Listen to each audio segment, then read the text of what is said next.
ఈరోజు సత్యం శంకరమంచి గారు రచించిన అమరావతి కథల్లోంచి చెట్టు కొమ్మనున్న కథ అనే కథను చదివి వినిపించబోతున్నాను. కథ ఇలా మొదలవుతుంది. కొన్ని కథలు నేల మీద నడుస్తాయి, కొన్ని కథలు గాలిలో ఆడతాయి, కొన్ని కథలు చెట్టు కొమ్మన కూర్చుంటాయి. ముక్కంటి పల్లవుడికి 3 మూళ్ల వయసొచ్చింది. అమ్మ పెట్టిన చద్ది తిని బడికైతే వెళ్తున్నాడు గాని పాఠాల కంటే పరుగు పందాలంటేనే మక్కువ. పొద్దున్న సాయంత్రం అక్షరాల సంగతి అయ్యవార్లకు వదిలేసి ఆకతాయిల్ని చేరదీసి జట్టు కట్టి కుస్తీ పట్లు పట్టటమే ముక్కంటి పని. ఓ రోజు పోటీలో తగాదా వచ్చింది. మాటలు పెరిగాయి. నువ్వెంతంటే నువ్వెంత అనుకున్నారు పిల్లలు. ఓడెవడో చెంగున లేచి పోరా నీ అబ్బకి చెప్పుకోరా అన్నాడు ముక్కంటిని. వాడికి అబ్బలేడ్రా అన్నాడు ఇంకొకడు. ఆ మాటతో ముక్కంటి నీరుగారిపోయాడు. ఎక్కడ లేని కోపం వచ్చింది. పలక పెళ్ళున పగలగొట్టాడు. బలపం ముక్కల కింద విరిచేశాడు. పగిలిన పలకతో ఇంటికొచ్చిన కొడుకుని చూసి తల్లి ఇదేమిటి అంది. బలపం ముక్కలు గుప్పిట్లో పిండుతూ నాకయ్యలేడా అమ్మా అని అడిగాడు ముక్కంటి. ఎవరన్నారయ్యా నీకయ్యలేడని అంది తల్లి. ఊరు వాడ అంతా అంటున్నారమ్మా అన్నాడు ముక్కంటి. వాళ్ళకే సమాధానం చెప్తాను రావయ్యా అంటూ ముక్కంటిని చేయి పుచ్చుకుని నడివీధిలోకి తీసుకొచ్చింది. పెద్ద అరుగు మీద కొడుకుని నుంచోబెట్టి పిల్లల్ని పెద్దల్ని అందర్నీ కేకపెట్టి పిలిచింది. అలా పోగైన జనసమూహానికి ముక్కంటి జన్మ చెప్పింది. అన్నలారా అమ్మలారా, నా బిడ్డ ముక్కంటి అయ్యా లేడన్నారట. నేనిప్పుడు చెప్తున్నాను. నా బిడ్డకు తండ్రి ఆ అమరేశ్వరుడు. జనం ముఖాలు చూసుకున్నారు. చెప్పుకుపోతోంది ముక్కంటి తల్లి. నేను విధవను. 10 ఏళ్ల క్రితం స్వామి ముందు సాగిలపడి నాకు సంతానం ఇవ్వమని ప్రార్థించాను. నాకు సంతానం కలిగితే పుట్టెడు నీళ్లతో నీకు దీపారాధన చేస్తాను, పుట్టెడు ఇసుకతో నీకు సమారాధన చేస్తానని మొక్కుకున్నాను. ఆ మొక్కుకోవడం విన్న ఆడవాళ్లు నన్ను గేలి చేశారు. ఆ తర్వాత నాకు నెలలు నిండాయి. ఈ ముక్కంటి పుట్టాడు. ఆ మొక్కుబడి ఇంతవరకు తీర్చలేదు.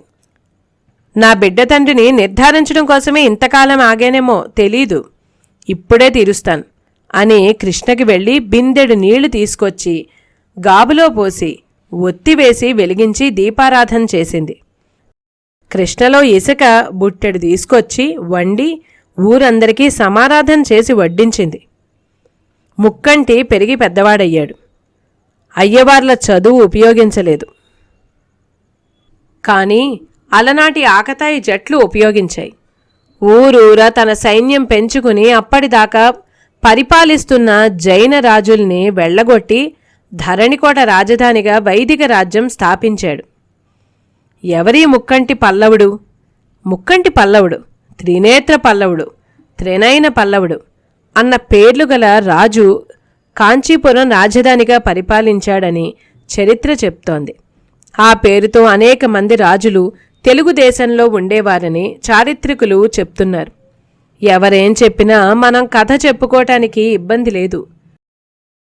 ముక్కంటి పల్లవుడు వైభవంగా వివాహం చేసుకుని రాజ్యపాలన సాగిస్తూ ఉండగా ఒకరోజు ఒక సిద్ధుడు ముక్కంటికి ఒక రహస్య మంత్రం ఉపదేశించి ఒక పాదలేపనం అనుగ్రహించాడు. ఆ పాదలేపనం సాయంతో ముక్కంటి పల్లవుడు రోజు క్షణమాత్రంలో కాశీకి చేరుకుని గంగలో స్నానం చేసి తిరిగి క్షణంలో రాజధానికి తిరిగి వస్తున్నాడు. ముక్కంటి భార్య తన భర్త రోజూ వెళ్లి గంగ స్నానం చేసి వస్తున్నాడని గ్రహించింది.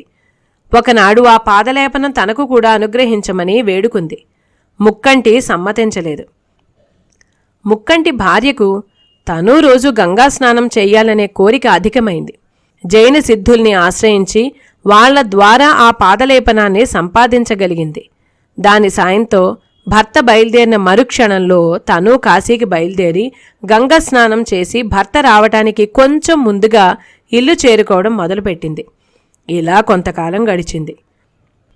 ఒకరోజు ముక్కంటి భార్య గంగలో స్నానం చేసి ఒడ్డు మీదికి వచ్చేసరికి వాకిటుంది. వాకిటుంటే ఆ పాదలేపనం పని చేయలేదు. తత్తరపడింది. రాజధానికి చేరుకోవటమెట్టా? గత్యంతరం లేక భర్తని వెతుక్కుంటూ ఒడ్డు వెంటే నడిచి వెళ్ళింది.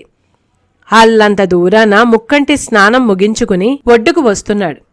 అంతఃపురంలో ఉండవలసిన భార్య గంగ ఒడ్డున కనిపించేసరికి ఆశ్చర్యపోయాడు. భార్య చేతులు జోడించి వివరం చెప్పి తప్పిదం ఒప్పుకుంది. మార్గాంతరం ఆలోచించమంది. అప్పుడు ముక్కంటి కాశీలోని పండితుల్ని సిద్ధుల్ని ఆశ్రయించి తరుణోపాయం చెప్పమని వేడుకొన్నాడు. ఈ రహస్య గంగా స్నానం ఎవరికీ తెలియదని, మేము వెంటనే అమరావతికి వెళ్ళకపోతే రాజ్యం అల్లకల్లోలమైపోతుందని వివరించాడు. పండిత పరిషత్తు ముక్కంటి దంపతుల్ని వారి తపోమహిమతో వారి రాజధానికి చేర్చటానికి ఒక షరతు పెట్టింది. 2 సంవత్సరాల తర్వాత కాశీ రాజ్యంలో గొప్ప క్షామం రాబోతోంది. ఆ సమయంలో మేము అమరావతి వస్తాం, మిమ్మల్ని పోషిస్తాను అని గంగలో నీళ్లు వదిలితే రాజధానికి చేరుస్తాం అని. ఆ ప్రకారం ముక్కంటి గంగలో నీళ్లు వదలగా దంపతులు రాజధాని చేరుకున్నారు. 2 సంవత్సరాలు గడిచింది. కరువు వచ్చింది. 6000 కుటుంబాలు కాశీ నుండి బయలుదేరి నైజాం రాజ్యం గుండా పరిటాల మీదుగా గనాతుకూర్ దగ్గరకు వచ్చేసరికి కృష్ణానది మహోద్ధృతంగా వరదలో ఉంది. కృష్ణ దాటడానికి సాధ్యం లేదు. ఆకలితో అలమటిస్తున్న ఆ కుటుంబాలు ఒక నిర్ణయానికి వచ్చాయి. ఆకలితో ఇక్కడ చచ్చిపోవడం కంటే కృష్ణలో దూకి ఆత్మహత్య చేసుకుందామని కృష్ణలో దూకారు. కృష్ణ 2 పాయలుగా విడిపోయి వాళ్లకు తోవ ఇచ్చింది. నడుచుకుంటూ అమరావతి వచ్చి ముక్కంటిని ఆనాటి వాగ్దానం నిలుపుకోవలసిందిగా కోరారు. ముక్కంటి వారందర్నీ ఆదరించి వారికి మాన్యాలిచ్చి పోషించినట్లు శాసనం ఉంది. ఎక్కడ ఉంది శాసనం? ఏ ఇంటి పునాదిలోనో ఏ భూగర్భంలోనో. ఇది పుక్కిటి పురాణం కావచ్చు, కట్టుకథ కావచ్చు. ఆ శాసనం దొరికి పలికితే తప్ప చెట్టు కొమ్మనున్న కథ చేతికందదు.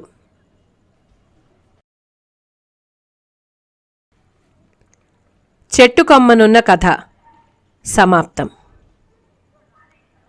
నేను చదివిన విధానం మీకు నచ్చినట్లయితే లైక్ చేయండి, షేర్ చేయండి. ఇప్పటిదాకా నా ఛానల్ని సబ్స్క్రైబ్ చేసుకోని వారు మరిన్ని మంచి మంచి కథలు వినడానికే నా ఛానల్ని సబ్స్క్రైబ్ చేసుకోమని విన్నపం చేసుకుంటున్నాను. వీడియో అప్లోడ్ చేయగానే నోటిఫికేషన్ రావాలంటే తప్పకుండా బెల్ ఐకాన్ క్లిక్ చేయండి. అలాగే మీ అమూల్యమైన అభిప్రాయాలను కామెంట్స్ రూపంలో తెలియజేయండి. మళ్ళీ మరో మంచి కథతో మీ ముందుకు వస్తాను. అంతవరకు నమస్కారం.